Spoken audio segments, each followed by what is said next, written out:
નમસ્તે મિત્રો, હું છું નવરંગ સૈન અને સ્વાગત છે આપનું આમ ગુજરાતના અમેરિકા સ્પેશિયલ ન્યૂઝ બુલેટિનમાં. ગુરુવાર જૂન 11ના સમાચારોમાં જોઈશું જોર્જિયામાં સ્ટોરમાંથી ચોરી કરતા પકડાઈ ગયેલા 58 વર્ષના એક ગુજરાતી મહિલા સામે કયા ચાર્જીસ લગાવાયા છે અને તેમને કેટલો સમય લોકઅપમાં રાખવામાં આવ્યા તેની વિગતો જાણીશું. અમેરિકાના વિઝિટર વિઝા લેવું જુલાઈ 1થી કેમ આસાન બની શકે છે અને તેના માટે કેટલા વધારાના પૈસા ખર્ચ કરવા પડશે તેની માહિતી. અને છેલ્લે અમેરિકામાં સતત 3 મહિનાથી મોંઘવારીમાં કેટલો વધારો થયો છે અને તેમાં ઈરાન વોરની સાથે સાથે બીજું કયું ફેક્ટર કામ કરી રહ્યું છે તેની વાત જૂન 11ના બુલેટિનમાં. અમેરિકામાં એક ગુજરાતી મહિલાની સ્ટોરમાંથી ચોરી કરવાના આરોપમાં ધરપકડ કરવામાં આવી છે. પુનિતા પટેલ નામના આ 58 વર્ષીય મહિલાને જોર્જિયાના ફોર્ટ ઓગલથોર્પ પોલીસ ડિપાર્ટમેન્ટ દ્વારા જૂન 6ના રોજ અરેસ્ટ કરવામાં આવ્યા હતા. તેમના પર શોપલિફ્ટિંગ અંગેનો મિસડિમિનર ચાર્જ લગાવવામાં આવ્યો છે. આમ ગુજરાતને મળેલા જેલ રેકોર્ડ્સ અનુસાર પુનિતા પટેલને કેટુસા કાઉન્ટીની જેલમાં રાખવામાં આવ્યા હતા અને ધરપકડના બીજા દિવસે એટલે કે જૂન 7ના રોજ તેમને $1000 બોન્ડ પર રિલીઝ કરી દેવાયા હતા. પુનિતા પટેલ અમેરિકાના સિટીઝન છે કે પછી બીજા કોઈ સ્ટેટસ પર યુએસમાં રહે છે તેની કોઈ માહિતી જેલના રેકોર્ડમાં શેર કરવામાં નથી આવી. તેમને ક્યાંથી અરેસ્ટ કરવામાં આવ્યા હતા તેની પણ કોઈ વિગતો જાણવા નથી મળી. પણ શોપલિફ્ટિંગનો ચાર્જ હોવાથી તેમણે કોઈ સ્ટોરમાંથી ચોરી કરી હોવાની પૂરી શક્યતા છે. જોર્જિયાના કાયદા અનુસાર જો ચોરી કરાયેલી ચીજ વસ્તુની કિંમત $500 કે તેનાથી ઓછી હોય તો મિસડિમિનર ચાર્જ લગાવવામાં આવે છે. પુનિતા પટેલ સામે પણ આ ચાર્જ લગાવાયો છે. જો કોઈએ પહેલીવાર આવો ગુનો કર્યો હોય તો આરોપ સાબિત થવા પર કોર્ટ ગુનેગારને પ્રોબેશનની સજા કરવાની સાથે ડાયવર્ઝન પ્રોગ્રામ્સ અટેન્ડ કરવા કે પછી કોમ્યુનિટી સર્વિસ કરવાનો આદેશ આપી શકે છે. આવા સામાન્ય ગુનામાં ફર્સ્ટ ટાઈમ ઓફેન્ડરને જેલની સજા કરવાને બદલે ચોરી કરાયેલી વસ્તુની રકમની ચૂકવણીનો આદેશ કરી કેસ બંધ પણ કરી શકાય છે. જોકે ચોરીની રકમ જો $500થી વધારે હોય તો ફેલોની ચાર્જ લાગે છે અને તેમાં 12 મહિના સુધીની જેલની સજા અને $1000 જેટલો દંડ થઈ શકે છે. તેવી જ રીતે જો કોઈ વારંવાર શોપલિફ્ટિંગના ચાર્જમાં પકડાય તો તેને 1 થી 10 વર્ષ સુધીની જેલની સજા પણ કરી શકાય છે. છેલ્લા એકાદ વર્ષમાં અમેરિકાના સ્ટોર્સમાંથી ઉઠાંતરી કરતા પકડાયા હોય તેવા ઇન્ડિયન્સની ધરપકડના કેટલાક વિડીયો ખાસા વાયરલ થયા હતા. આ તમામ વિડીયો જે તે ઘટના બન્યાના 4-6 મહિના બાદ ફરતા થયા હતા. શક્ય છે કે આવનારા દિવસોમાં પુનિતાબેનનો પણ આવો કોઈ વિડીયો સામે આવી શકે છે. શોપલિફ્ટિંગ ભલે સામાન્ય ગુનો હોય પણ જો કોઈ અનડોક્યુમેન્ટેડ ઇમિગ્રન્ટની તેમાં ધરપકડ થાય તો તેની સામે ડિપોર્ટેશનની કાર્યવાહી શરૂ કરી દેવાય છે. ટ્રમ્પની સરકારે 2025માં જ લેકન રિલી એક્ટ બનાવ્યો હતો જેના હેઠળ ઇલીગલ ઇમિગ્રન્ટ્સના કેસમાં શોપલિફ્ટિંગ પણ ડિપોર્ટેબલ ક્રાઇમની કેટેગરીમાં આવે છે અને જો ગુનો સાબિત ના થયો હોય તો પણ આરોપીને ડિપોર્ટ કરી શકાય છે. અમેરિકામાં શોપલિફ્ટિંગ કરનારા મોટાભાગના લોકો હોમલેસ અથવા તો સાવ ગરીબ હોય છે. તેઓ મોટાભાગે બિયર કે પછી દારૂની બોટલ અથવા સિગરેટના પેકેટ જેવી સામાન્ય ચીજ વસ્તુઓની ચોરી કરતા હોય છે. જોકે ઇન્ડિયન્સના કેસમાં ક્યારેક સારા ઘરના લોકો પણ સ્ટોરમાંથી ચોરી કરવા જતા રંગે હાથ પકડાઈ જતા હોય છે. આવા લોકો મોટાભાગે સ્ટોરમાંથી ખરીદી કરીને બિલ ચૂકવ્યા વિના જ નીકળી જવાના પ્રયાસ દરમિયાન સિક્યોરિટીના હાથમાં આવી જાય છે. શોપલિફ્ટિંગમાં પકડાયેલા જે 4 ઇન્ડિયન્સના વિડીયો છેલ્લા એકાદ વર્ષમાં સામે આવ્યા છે તે તમામ લોકો સુખી ઘરના હોવાનું તેમના ચહેરા પરથી જ દેખાતું હતું. આવા જે લોકોના વિડીયો વાયરલ થયા હતા તેમાંના મોટાભાગના ટાર્ગેટના સ્ટોરમાંથી શોપિંગ કર્યા બાદ સેલ્ફ ચેકઆઉટની લાઇનમાંથી બારોબાર ઘર ભેગા થવાના પ્રયાસમાં પકડાઈ ગયા હતા. જોકે ચોરી પકડાઈ જતા આ તમામ લોકોએ એવો દાવો કર્યો હતો કે તેમને બિલ પે ક્યાં કરવાનું છે તેની કોઈ જાણ નહોતી. પણ હકીકત એ હતી કે મોકો મળતા જ તેઓ છટકી જવાની રાહ જોઈ રહ્યા હતા અને કલાકો સુધી સ્ટોરમાં ફરતા રહ્યા હતા અને પછી તેમણે ચોરીના માલ સાથે જ બહાર ચાલ્યા જવાનો પ્રયાસ કર્યો હતો. અમેરિકામાં કોઈ ઇન્ડિયન ચોરી કરતા પકડાય ત્યારે તે પોલીસને જોતા જ રોવા ધોવાના નાટક કરવા લાગે છે. પોલીસ જો તેમને છોડવાનો ઇનકાર કરી દે તો તેઓ હાથ જોડીને પોતાની ભૂલનો સ્વીકાર કરી બિલ પે કરી દેવા માટે પણ તૈયારી બતાવતા હોય છે. પણ મામલો પોલીસ સુધી પહોંચી ચૂક્યો હોવાથી તેમને ફરજિયાત કાયદાકીય કાર્યવાહીનો સામનો કરવો પડતો હોય છે. અમેરિકામાં આમે ઇન્ડિયન્સને ટાર્ગેટ કરવામાં આવી રહ્યા છે. તેવામાં જો કોઈની આવી કરતૂતનો વિડીયો વાયરલ થાય ત્યારે પબ્લિક જાતભાતની કમેન્ટ પણ કરતી હોય છે. અમેરિકામાં રહેતા કે પછી ફરવા જતા લોકોને એટલું સમજવાની ખાસ જરૂર છે કે ત્યાંના સ્ટોર્સમાં ખૂણે ખૂણામાં કેમેરા લાગેલા હોય છે અને કોઈ કસ્ટમર શંકાસ્પદ હરકતો કરતો દેખાય તો પણ સિસ્ટમ પોતાની રીતે જ સ્ટાફને એલર્ટ કરી દે છે, જેથી ચોરી કરીને છટકી જવું જેટલું લાગે છે તેટલું આસાન નથી હોતું. અધૂરામાં પૂરું, જો આવા કેસમાં પોલીસ કોઈને પકડવા આવે તો બોડી કેમમાં ધરપકડનો વિડીયો પણ કેપ્ચર થઈ જતો હોય છે, જેને ગમે ત્યારે રિલીઝ કરવામાં આવી શકે છે અને પછી આ વિડીયો વાયરલ થવાના પણ પૂરા ચાન્સ રહે છે. મતલબ કે કેસ પૂરો થઈ ગયા બાદ પણ આ વિડીયો બદનામીનું કારણ બની શકે છે. વિઝિટર કે પછી બિઝનેસ વિઝા પર અમેરિકા જવા માંગતા લોકોને આગામી દિવસોમાં માત્ર 10 જ દિવસની અંદર ઇન્ટરવ્યૂ માટે અપોઇન્ટમેન્ટ મળી જશે. હાલ ઇન્ડિયા જેવા ઘણા દેશોમાં ફોર્મ સબમિટ કર્યા બાદ પણ લોકોને 1.5 વર્ષ સુધી ઇન્ટરવ્યૂ માટે રાહ જોવી પડી રહી છે. જોકે હવે અમેરિકા જુલાઈ 1થી એક નવી પ્રોસેસ લાગુ કરવા જઈ રહ્યું છે, જેના હેઠળ કામકાજના 10 દિવસમાં અપોઇન્ટમેન્ટ મેળવી શકાશે. જે લોકોને અમેરિકા જવાની ઉતાવળ હોય તેઓ નવા ફાસ્ટ ટ્રેક પ્રોગ્રામનો લાભ ઉઠાવી શકે છે, પણ આ સર્વિસ મફતમાં નથી મળવાની. તેના માટે એપ્લિકન્ટે $750 ફી ચૂકવવાની રહેશે. વિઝા અપોઇન્ટમેન્ટ વહેલી લેવા માટે લોકો એજન્ટને ₹1000 ચૂકવી રહ્યા છે, ત્યારે હવે અમેરિકાની સરકારે જ તેના માટે તગડી ફી લઈને વહેલી અપોઇન્ટમેન્ટ આપી દેવાનું શરૂ કરવાની તૈયારી કરી લીધી છે. જો આ નિયમ લાગુ થઈ જશે તો એજન્ટોને બદલે અમેરિકાની સરકારને પૈસા ચૂકવવા પડશે અને જે લોકો રાહ જોઈ શકે તેમ નથી તેમના માટે અમેરિકા જવું વધારે મોંઘું થઈ જશે. આમ તો મેડિકલ ઇમરજન્સી કે પછી યુએસમાં કોઈ ફેમિલી મેમ્બરનું મોત થયું હોય તો માનવતાના ધોરણે તાત્કાલિક વિઝા અપોઇન્ટમેન્ટ અપાતી હોય છે, પણ હવે અમેરિકા પહેલીવાર પ્રીમિયમ લઈને ફાસ્ટ ટ્રેક અપોઇન્ટમેન્ટ આપવાનું શરૂ કરવાની તૈયારીમાં છે. તો કે $750 ફી ચૂકવીને અપોઇન્ટમેન્ટ જલ્દી લઈ શકાશે, પણ તેનાથી વિઝા મળી જ જશે તેની કોઈ ગેરંટી નથી. બીજી મહત્વની વાત એ પણ છે કે આ પ્રોગ્રામ હેઠળ માત્ર ઇન્ટરવ્યૂ જ જલ્દી આપી શકાશે. ત્યાર પછી એડમિનિસ્ટ્રેટિવ પ્રોસેસ ક્યારે પૂરી થશે તેની કોઈ નિશ્ચિત ડેડલાઇન નથી. અમુક કેસમાં કોઈ ક્વેરી આવે તો વિઝા મળશે કે નહીં તેની રાહ જોવામાં જ ઘણો સમય નીકળી જતો હોય છે. આ કાર્યવાહી પૂરી ના થાય ત્યાં સુધી એમ્બેસી પાસેથી પાસપોર્ટ પણ પાછો નથી માંગી શકાતો.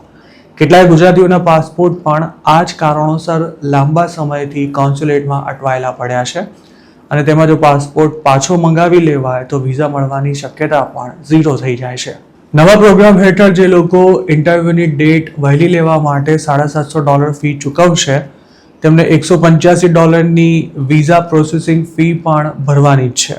એટલે કે જો વેઇટિંગમાં ના રહેવું હોય તો કુલ $935 અને ઇન્ડિયન કરન્સી પ્રમાણે ગણીએ તો $88,000 જેટલી રકમ ચૂકવવી પડશે. ત્યારબાદ પણ જો વિઝા ના મળે તો આ તમામ ખર્ચો માથે પડશે. અમેરિકાની સરકારે એવી પણ સ્પષ્ટતા કરી છે કે આ પ્રોગ્રામ લિમિટેડ ક્વોન્ટિટી અને સિલેક્ટેડ એમ્બસીઝ કે પછી કોન્સ્યુલેટ્સમાં ઉપલબ્ધ કરાવાશે. જોકે હજુ સુધી તેનું લિસ્ટ જાહેર કરવામાં નથી આવ્યું અને આ તમામ દેશોને તેનો લાભ મળશે કે નહીં તેની પણ સ્પષ્ટતા નથી કરાઈ. ઇન્ડિયાની જ વાત કરીએ તો દિલ્હી, મુંબઈ, હૈદરાબાદ, ચેન્નાઈ અને કોલકાતામાં વિઝા ઇન્ટરવ્યૂ થાય છે. તેમાંથી કયા સેન્ટરને આ પ્રોગ્રામમાં આવરી લેવાશે તેની જાહેરાત આગામી દિવસોમાં થઈ શકે છે.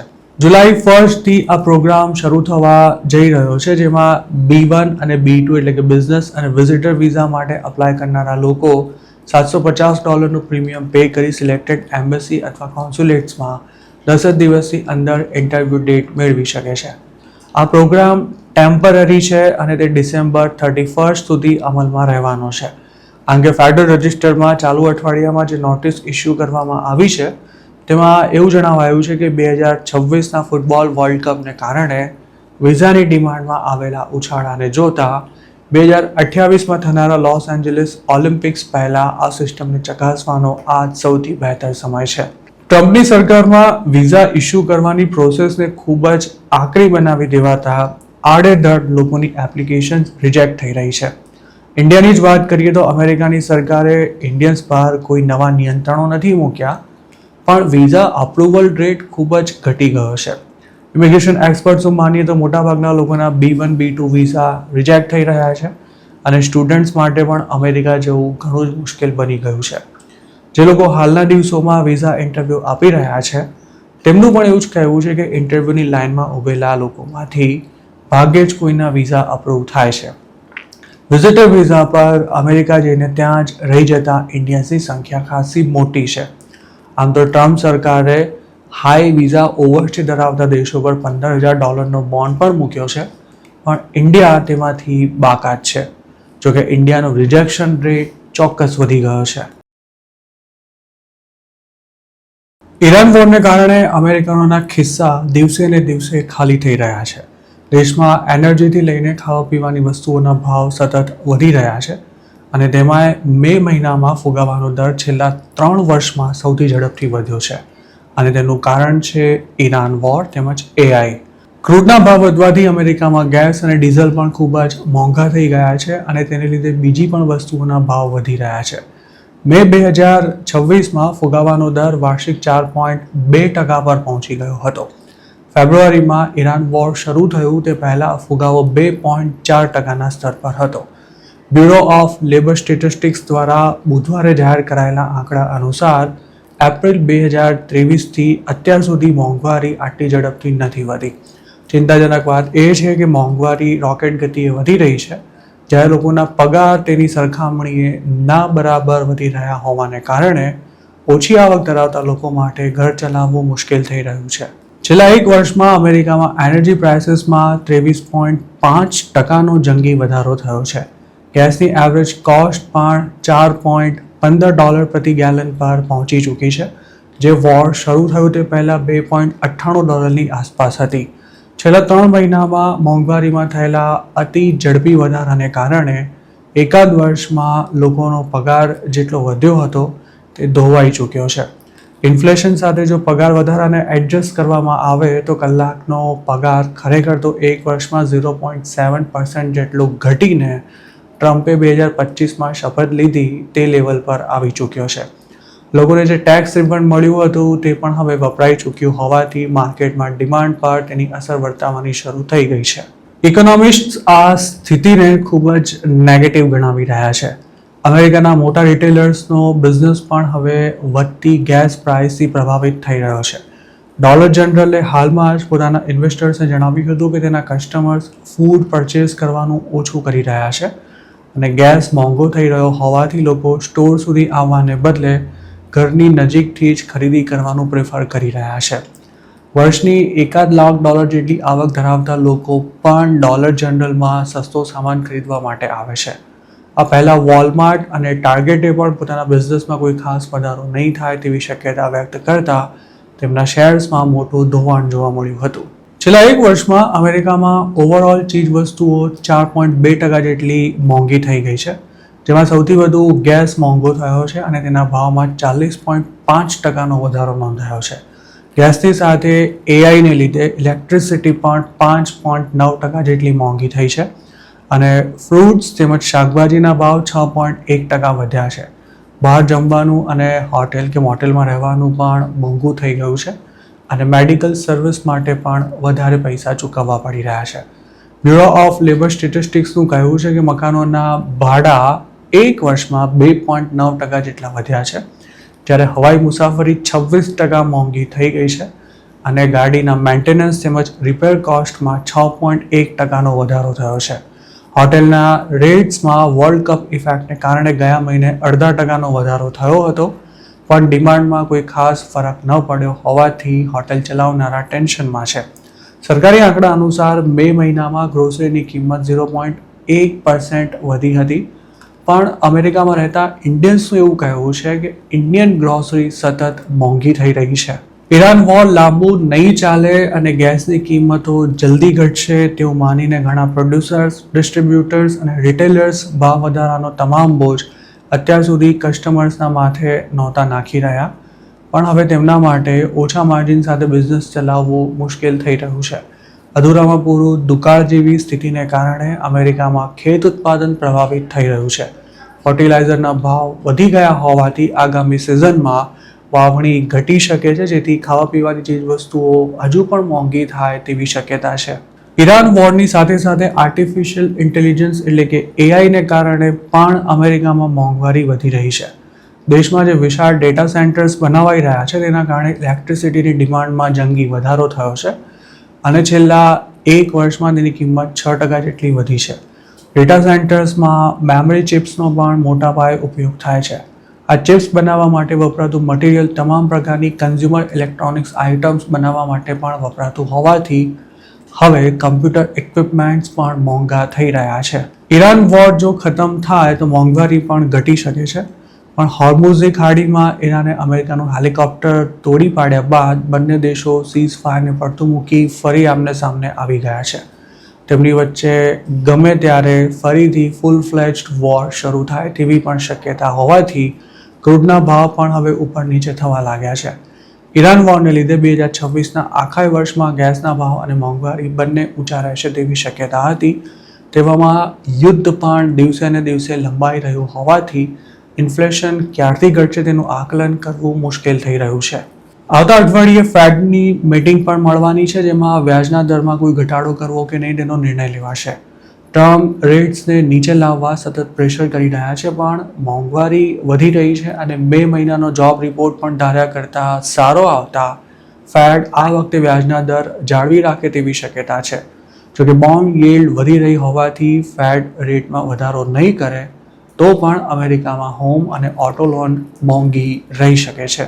તો મિત્રો, આ હતા અમેરિકાના આજના મુખ્ય સમાચાર. આપને જો મારી રજૂઆત પસંદ આવી હોય તો આ વિડીયોને લાઇક અને શેર કરવાનું, તેમજ આઈ એમ ગુજરાતની યુટ્યુબ ચેનલને સબસ્ક્રાઇબ કરવાનું ભૂલશો નહીં, કારણ કે આ ચેનલ પર આપને મળશે અમેરિકામાં રહેતા ગુજરાતીઓ માટેના તમામ મહત્ત્વના સમાચાર, અને તે પણ આપની પોતાની ભાષામાં. આપ જો અમારી સાથે કોઈ ટિપ શેર કરવા માંગતા હો તો હાલ સ્ક્રીન પર દેખાઈ રહેલા વોટ્સએપ નંબર પર પણ અમારો સંપર્ક કરી શકો છો. આપની ઓળખ ગુપ્ત રાખવામાં આવશે.